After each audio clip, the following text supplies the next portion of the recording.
Quand je suis allé en Terre Sainte, j'ai eu cette grâce immense d'aller en Terre Sainte, comme peut-être certains d'entre vous.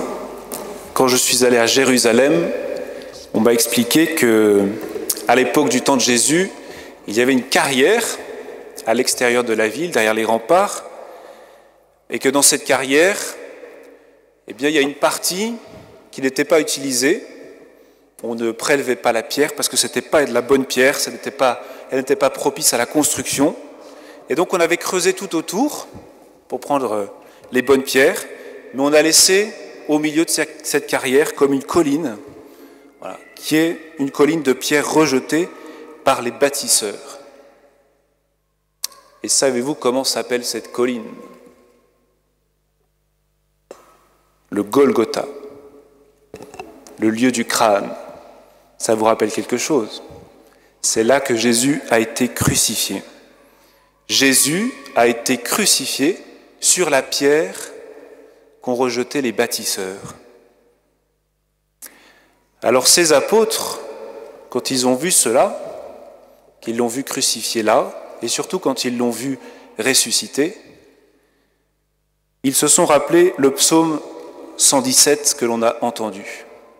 Et peut-être ça fait partie, vous savez, de ces passages de l'Ancien Testament que Jésus a utilisé avec les disciples d'Emmaüs, avec ses disciples. Vous savez, quand il a repris tout l'Ancien Testament pour leur montrer tout ce qui le concernait dans les Écritures. Donc les apôtres se sont souvenus de ce psaume qui dit « Je te rends grâce car tu m'as exaucé, tu es pour moi le salut.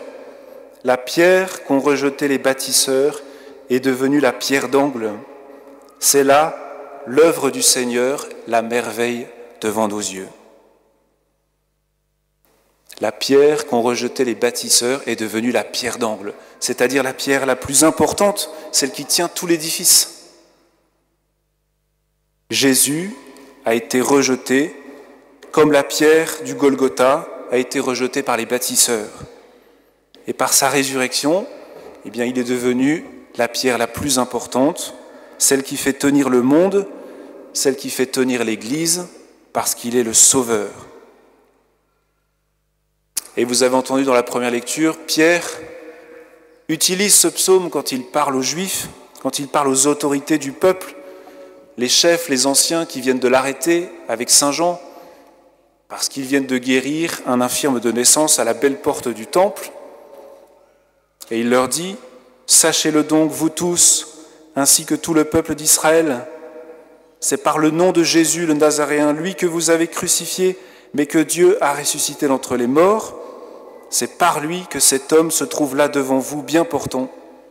Ce Jésus est la pierre méprisée de vous, les bâtisseurs, mais devenue la pierre d'angle. En nul autre que lui, il n'y a de salut, car sous le ciel, aucun autre nom n'est donné aux hommes qui puissent nous sauver. »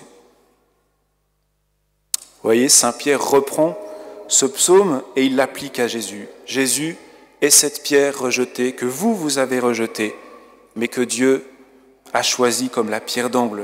Et c'est par son nom, Jésus, parce qu'il est ressuscité, parce que son nom est tout puissant, c'est par son nom à lui que cet homme qui se tient là devant vous a été guéri. Vous voyez, cette guérison, par la puissance du nom de Jésus, atteste la vérité de la parole, la vérité de la bonne nouvelle que proclament les apôtres. Il est ressuscité, il est le Fils de Dieu que le Père a envoyé pour sauver les hommes. Et il n'y a pas d'autre sauveur que lui. Cette parole, elle est fondamentale. En nul autre que lui, il n'y a de salut. Ça coupe court à toutes les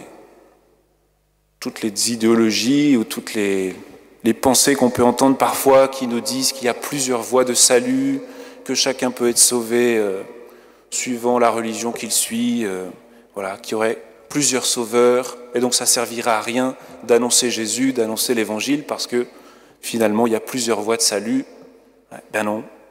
Saint Pierre dit « Il n'y a pas d'autre nom sous le ciel que le nom de Jésus qui nous sauve. Il y a un seul sauveur, c'est le Christ. Ça veut dire que tout homme qui est sauvé ici-bas l'est par le Christ. Qu'il le connaisse explicitement ou non. Bien sûr, on peut être sauvé sans connaître Jésus, même si on appartient à une autre religion, mais si on est sauvé, c'est par le Christ, car il est le seul sauveur. Parfois, on le connaît et c'est une grâce, mais certains, vous savez bien, ne le connaissent pas, et pourtant, ils peuvent être sauvés par lui. C'est cette fameuse parabole du jugement dernier que Jésus raconte. J'étais en prison, vous êtes venus me visiter, j'étais malade, vous m'avez visité, j'étais nu, vous m'avez habillé, j'avais faim, vous m'avez donné à manger. Et toute une partie des gens qui sont là disent « Mais quand est-ce qu'on t'a fait ça? Quand est-ce qu'on t'a nourri? Quand est-ce qu'on t'a vêtu? Quand est-ce qu'on t'a accueilli ?» Chaque fois que vous l'avez fait au plus petit d'entre les miens, dit Jésus, c'est à moi que vous l'avez fait. Ça veut dire que sans le savoir, par la charité, tout homme peut être en contact avec Jésus, qu'il le connaisse ou non. Et c'est par ce lien au Christ qu'il sera sauvé. Jésus est le sauveur de tous les hommes parce qu'il est le bon berger, comme il le dit dans ce magnifique évangile que l'on vient d'entendre. Jésus utilise cette image, vous savez, après avoir guéri un aveugle de naissance. Et là aussi, il utilise cette image vis-à-vis des Juifs qui, malgré ce signe, refusent de croire en lui. Un aveugle de naissance qui retrouve la vue. Mais malgré ce signe, ils ne le reconnaissent pas, ils ne croient pas en lui. Alors Jésus se présente comme étant le bon pasteur, le vrai berger. Pourquoi lui, il est le bon berger? Pourquoi il est le vrai berger? Parce qu'il donne sa vie pour ses brebis. Il donne sa vie. C'est pour cela qu'il est le sauveur de tous les hommes, sans exception. Parce que sur la croix, il a donné sa vie pour tous. Il a accepté de mourir pour tous les hommes, de prendre sur lui les péchés du monde entier. Le mauvais berger, le mercenaire, lui, il abandonne ses brebis quand il voit venir le loup. Jésus n'a pas abandonné ses brebis quand il a vu venir le loup. Il a laissé le loup l'attaquer lui à la place des brebis. Il a offert sa vie pour que le troupeau soit épargné. Le diable s'est attaqué à Jésus, il l'a fait mourir sur la croix, mais Jésus a triomphé, parce qu'en mourant, il a détruit la mort, il a vaincu Satan pour toujours, et en ressuscitant, il a donné la vie éternelle à son troupeau. Le mercenaire abandonne les brebis et s'enfuit, dit Jésus. Ce berger n'est qu'un mercenaire et les brebis ne comptent pas vraiment pour lui. Ça veut dire, frères et sœurs, que le bon berger, le vrai berger, bien pour lui, les brebis comptent vraiment. Toutes les brebis comptent. Dieu veut sauver tous les hommes, sans exception. Personne n'est exclu de ce salut.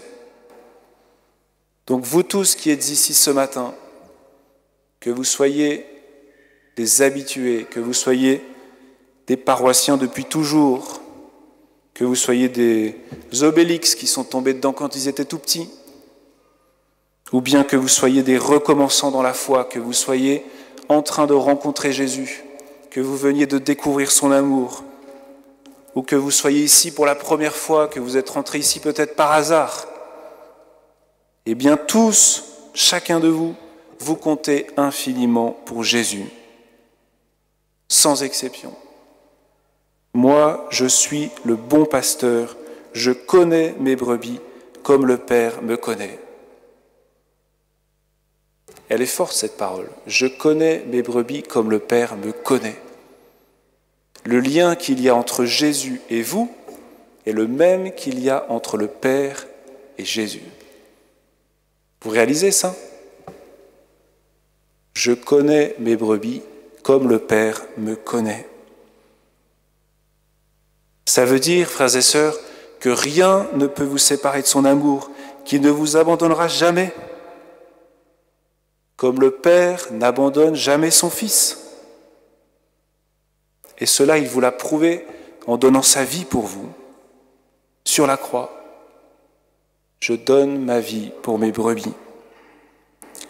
Et Jésus va plus loin parce qu'il vous propose une relation, il vous propose un échange d'amour avec chacun de vous.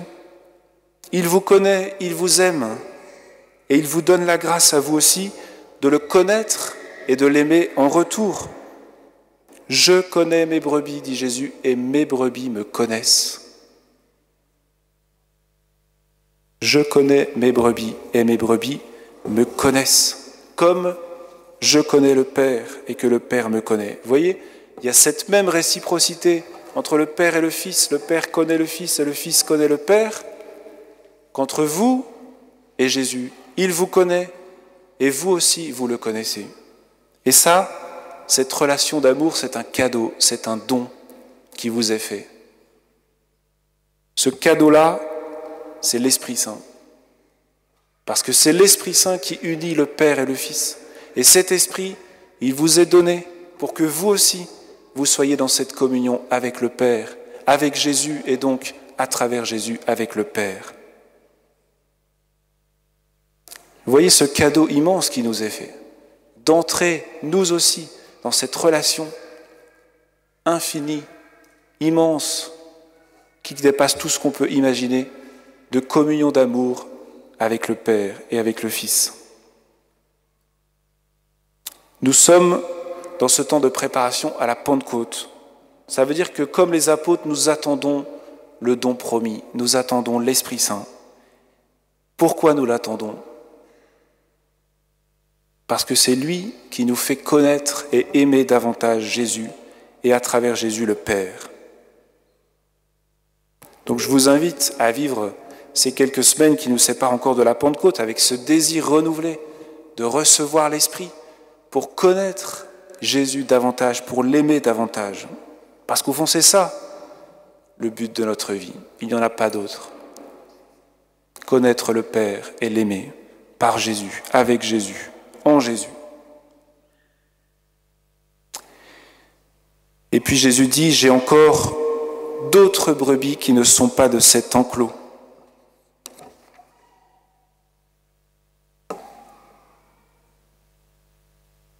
Celles-là aussi, il faut que je les conduise. Elles écouteront ma voix. Il y aura un seul troupeau et un seul pasteur. Encore une fois, ça nous dit tout le désir de Jésus de sauver tous les hommes, de rejoindre tous les hommes, que tous les hommes soient dans son troupeau. Il y a encore d'autres brebis qui ne sont pas de cet enclos. Celles-là aussi, il faut que je les conduise. C'est lui qui conduit, c'est lui le pasteur. Mes frères et sœurs, vous le savez, je pense qu'on le répète assez souvent ici, il a besoin de vous pour conduire tous les hommes dans cet enclos. Il faut que je les conduise, mais c'est lui qui veut passer par nous, ses disciples. Tous, nous sommes appelés à être ses disciples missionnaires qui permettent à Jésus, à travers nous, de rejoindre ceux qui ne le connaissent pas. Et il nous faut entrer par grâce, encore une fois, dans ce désir de Jésus, qui veut sauver tous les hommes, qui se préoccupe de vos voisins, qui se préoccupe de vos collègues, de ceux que vous croisez chaque jour. Jésus, tous ces gens-là, ils comptent pour lui. Et il veut les ramener dans son troupeau, dans son bercail. Et si vous ne permettez pas à Jésus de les rejoindre, qui le fera ? Qui le fera ? Et là aussi, c'est l'Esprit Saint qui fait de nous ces petits pasteurs à travers lesquels Jésus, le bon pasteur, peut agir. Et là encore, c'est la promesse de l'Esprit Saint, c'est la promesse de la Pentecôte. Vous allez recevoir une force, celle de l'Esprit Saint. Alors, vous serez mes témoins ici à Jérusalem, dans toute la Galilée et la Samarie, et jusqu'aux extrémités de la terre. Frères et sœurs, désirons l'Esprit Saint pour que Jésus, le bon pasteur, passe à travers nous et rejoigne tous ceux qui ne le connaissent pas. Seigneur Jésus, tu es le bon pasteur, tu me connais. comme le Père te connaît. Je crois que tu ne m'abandonneras jamais. Je crois que ton amour pour moi est indéfectible. Et je crois et je suis sûr que tu veux sauver tous les hommes. Seigneur, viens me donner ton esprit pour renouveler en moi le désir de t'aimer, de te connaître davantage, et le désir et la joie de te faire connaître et de te faire aimer. Amen.